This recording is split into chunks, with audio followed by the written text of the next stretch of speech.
Hey everybody, welcome back. Another conversation with me, Coach Nelson Toriano, as well as owner of Own Your Fitness, Adam Dare. Adam, how you doing today? I'm ridiculously amazing. Awesome. So I love that energy because it's so aligned with the topic that we have to share and we have to talk about. Right now, just a lot of business owners and a lot of personal trainers are figuring out money and finance and getting more clients. So the topic for today is going to be talking about sales, all the good and the bad, and your personal best tips. So I want to kick it off, Adam, with the very first question. What do you think, or what can personal trainers and business owners and coaches, what can they do to improve their sales? Okay, so first thing we've got to identify is why they're not good at sales. That's the first question.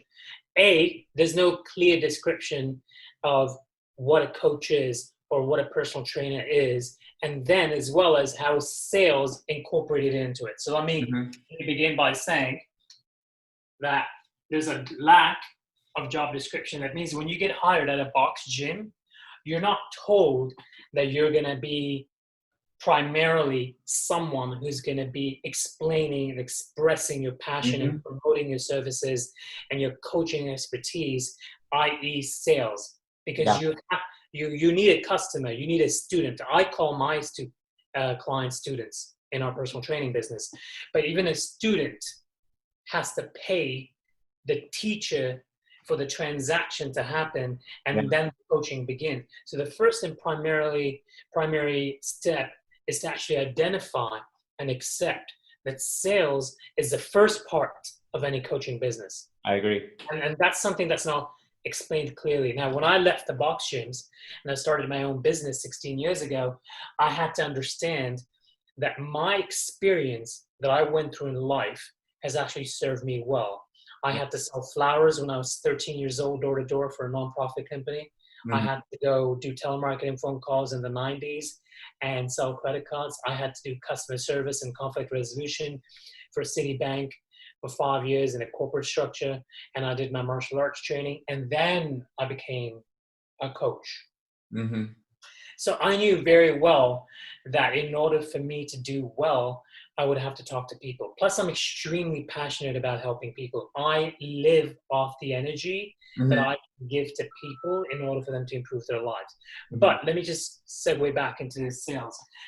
So there's a lack of clear description. Coaches need to know that sales is part of your job description. You actually have to get in front of the person, be really good at communicating your message, expressing your passion, translating that passion, okay? And then saying to the student or the client, let's begin with your journey. When are you ready to begin? And that's just an example, right? So first we need is a description, clarity. You got me, Yep. okay? So those are the first two things. Second, let's talk about once that happens, the description, what's holding personal trainers back from becoming good or taking that step. Yeah. So let's talk about first what that step is. That reason is why personal trainers and coaches are not good at sales. Let's talk about that because there's sometimes I come across those personal trainers that they love the training aspect and the helping aspect, but when you even mention the word sales, they end up becoming confronted. So let's definitely talk about that. What holds them back? Absolutely. Like we're so good at like making this massive need, Yeah. but we're not really good at with like putting our message out there, our passion out there, and packaging it into like a formula which is easy for the person who's receiving to understand, right? So, Yeah. and that's the problem. So here's the thing. First is fear of rejection. This by far is one of the most common complaints I hear when I mentor personal trainers and coaches on how to develop their sales process. I hear that this is actually the biggest complaint. I have fear of rejection. I'm Yeah. afraid to get a no. Oh my God, that means I'm not good. Because that's what human nature is, right? Like Yeah. someone says no to us, we doubt ourselves. Yeah. We never question, could it be another reason? Like Hmm. maybe I didn't explain it right. Maybe that person is not for me, which we call qualifications. Like maybe Hmm. that person is not qualified. You follow me? Yeah. So fear of rejection is the first one. Okay. Second we have lack of skills, sales skills. So let me explain what I mean by that. Let's say if a personal trainer or a life coach or a body transformation coach or even a biz coach, a biz development coach, right? A lot of the people in LinkedIn are reaching out to me and messaging me about what I would do. I would say, when was the last time you invested in becoming a better sales professional? A sales professional is a term. A sales professional is someone that understands a client's needs, figures out a solution, follows up with customer service, and checks in periodically, and then recommends another service or product. We call it an upgrade. Okay? And someone that's trustworthy. Yeah. And I trust this person. Yeah. Okay? So lack of sales skills. So my recommendation is this: if you're a coach and a personal trainer and you're great at working out, time to reinvest some of that time and energy into becoming a better sales professional.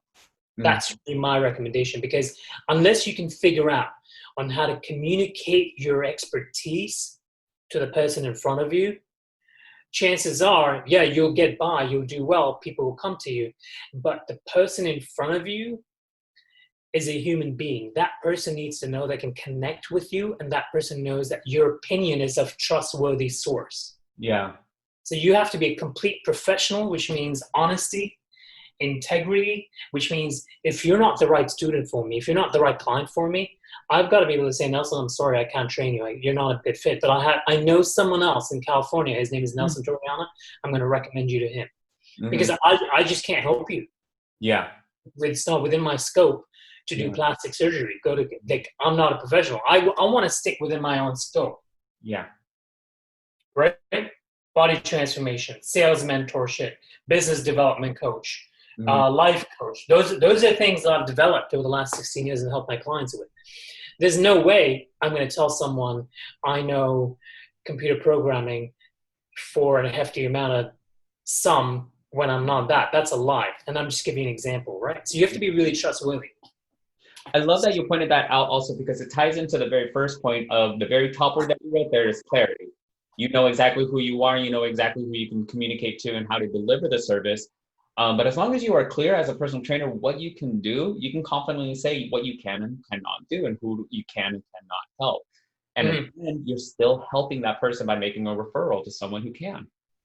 Absolutely. And I think the referrals will come back to you. Yeah. And nonetheless, I think just because you're giving something away, you don't have to expect to return everything. Like, that's my next topic, right? Let's say I go to someone who's working out. Like last week, I posted a video on LinkedIn how I picked up 4 potential leads.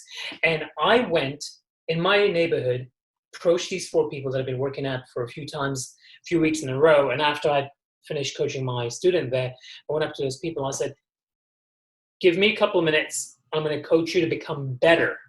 And would you like that? So first I offered and then I asked. They said, we only have 4 minutes. And I said in the video that I made that I can do you in 2 minutes. I can improve the process in 2 minutes. I did it, but I wasn't going with the mindset that, oh crap, what if they say no? Oh my God, I'm not good. That is not the profession for me. I must suck. I don't go into that whole negative belief system. I go into the belief system of like, these 4 people will benefit from my 2 minutes worth of input. Yeah. And whether this turns into a sale or a paying student or a client, I don't care. Yeah. I'm going to go and help them. Yeah. And you know how many times I've done that and it's turned into someone that says, you know what? I'm really taken back by you. I'm really impressed. I'm not ready yet, but can I keep your number? And when I'm ready, and that person's come back to me like months later, or someone signed up. Yeah. It could go both ways. I'm not saying there's a guarantee to it, but I can tell you the guarantee is if you don't do this stuff, if you don't improve your sales process and your sales muscle, right? Sales is a muscle. You got to develop it like you do your quads. You got to activate it like you do glute activation. Yeah. Bench press that off you like you're lifting up your muscle to improve your process. Yeah. So if you don't do that, you have a short shelf life. Yeah. Because here's the thing, people have a hard time making a decision. People suck at making decisions. How many gym members, the generation you and I come from, Nelson, how many gym members have we known that needed help with training? They could have injured their back, bending their knees, kyphotic posture on the squat rack we've seen. And if we say, God, if they were only self-aware enough to say, Nelson, Adam, let me get a session from you. In that session, I just want you to focus on my form and improve a few things. Nobody does that. Yeah. Only a handful of people, few people. Yeah. That means people are not aware and people suck at making decisions. And I'm sorry to say this, because I'm people too, you know? And people have a hard time approaching people too. I mean, those people are professional coaches like you and I. Yeah. So people have a hard time talking to people. That's it. It's not you, it's not me. It's just human nature. So just like you're afraid to talk to them, they're afraid to talk to you. But you've got to be the leader to take a step. The other thing I want to tell you is about making decisions, about human beings sucking at making decisions, is that when I go to the Apple store, okay, I asked the Apple customer service rep girl, I'm a coach. I do X amount of content per week. I need X amount of memory. Which phone should I get? And should I get the 64 gigabytes or the 124 gigabytes? This was about 2 years ago. Yeah. She said, oh, let me recommend this. And let me say you might want to stick with 124 depending on how much you make. If not, you can stick with 64 and come back to us for an upgrade in 2 years. She gave me two options. And you know what that feels like when someone in a very trustworthy manner with integrity recommends a professional opinion that says Apple Store in the uniform in that place. It feels good. It feels good to buy a more expensive phone than the Android phone because customer service is linked with it. It was helpful. It was valuable. Yeah, I make enough decisions in my life. I got a Rolodex of my clients and my teammates to text and check in every day. Then I got to cook. Then I got to do my workout. Then I got to do my formal. Then I got to touch base with family members.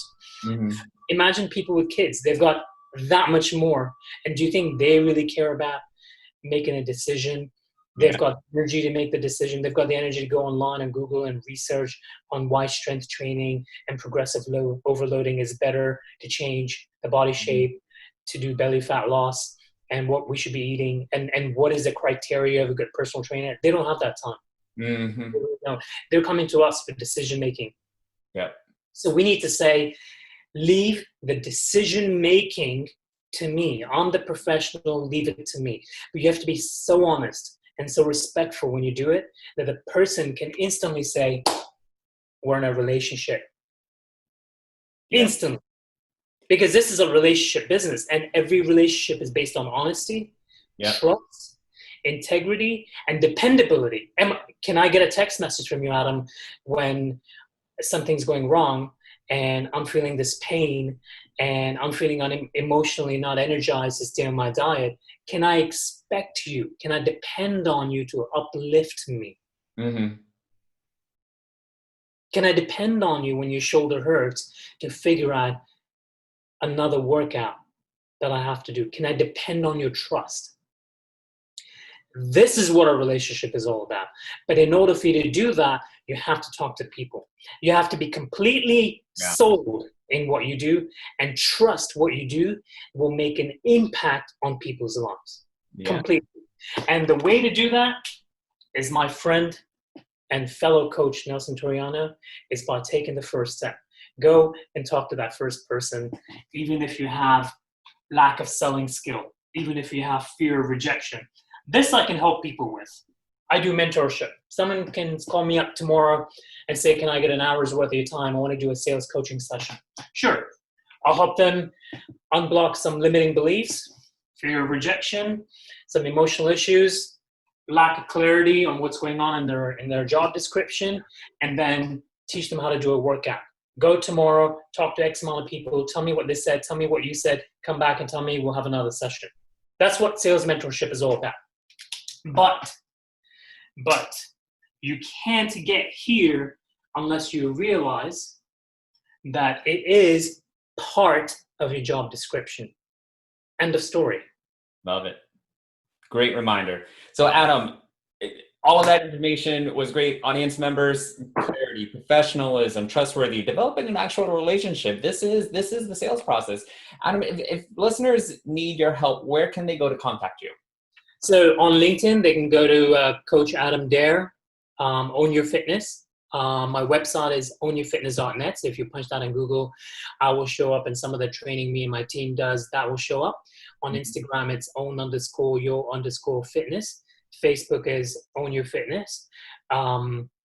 And just drop me a note. YouTube is Own Your Fitness TM for trademark. I mean, just Google Own Your Fitness. Chances are I'll pop up.